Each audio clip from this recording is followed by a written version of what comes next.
The year was 1980. The Glatzel family residing in Brookfield, Connecticut, found themselves trapped in a terrifying ordeal. 11-year-old David, their youngest, began experiencing chilling episodes. They started subtly nightmares, whispers, shadows flitting at the edge of his vision. But soon these unsettling occurrences spiraled into something far more sinister. David would wake up in the dead of night, drenched in sweat, his small body racked with tremors. He would scream about unseen figures, their voices guttural, their eyes burning with malevolence. He described being choked by invisible hands, scratched by unseen claws, leaving physical marks on his young body.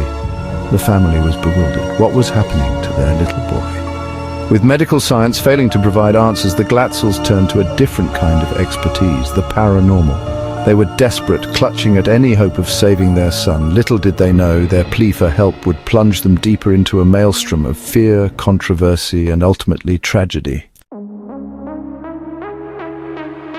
Word of David's harrowing experiences reached Ed and Lorraine Warren, renowned paranormal investigators.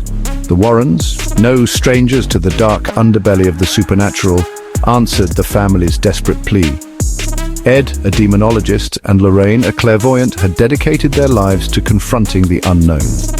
They arrived at the Glatzels' home, a foreboding Victorian house with secrets hidden within its weathered walls.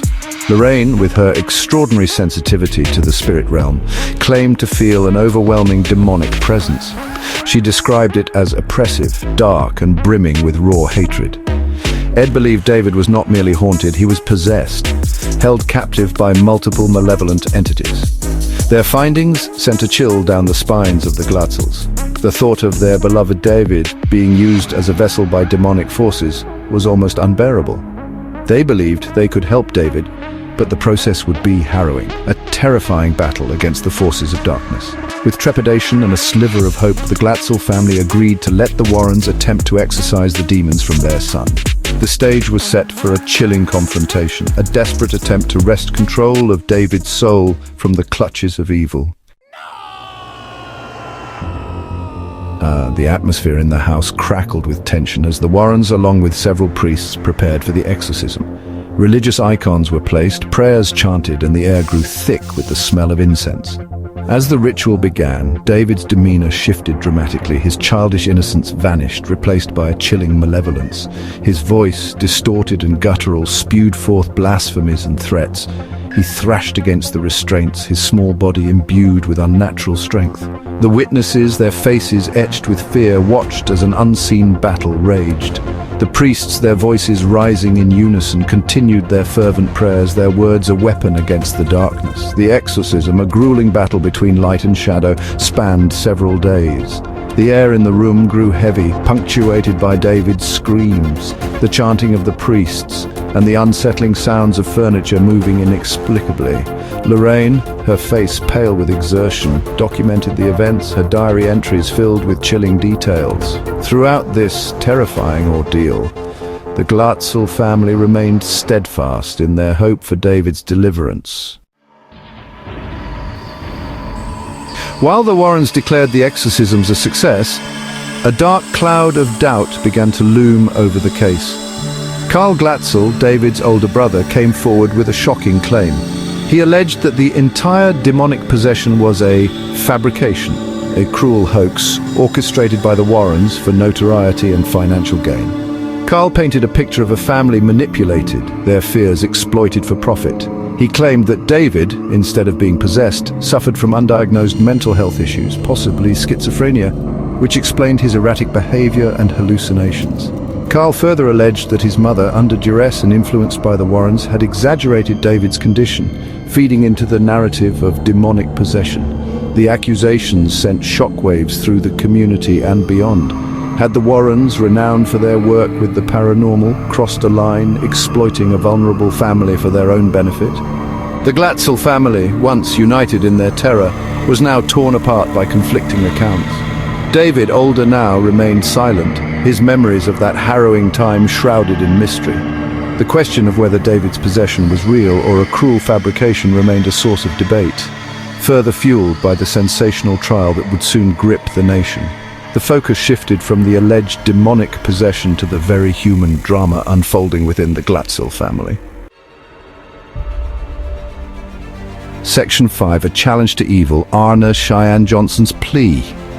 As the exorcisms raged on, a new and unsettling figure emerged in the Glatzel family's saga, Arne Johnson, Debbie Glatzel's boyfriend. Arne, a young man deeply involved with the Glatzels, witnessed firsthand the terrifying transformations of young David. Moved by a sense of protectiveness and perhaps a touch of bravado, Arne inserted himself directly into the path of the alleged demonic force. During one particularly intense exorcism session, as David thrashed and screamed, Arne, seemingly overcome by the chaotic energy, made a fateful decision. He reportedly challenged the entity tormenting David, daring it to leave the boy's body and enter his own. "Take me instead!" he cried out, his voice echoing in the charged atmosphere.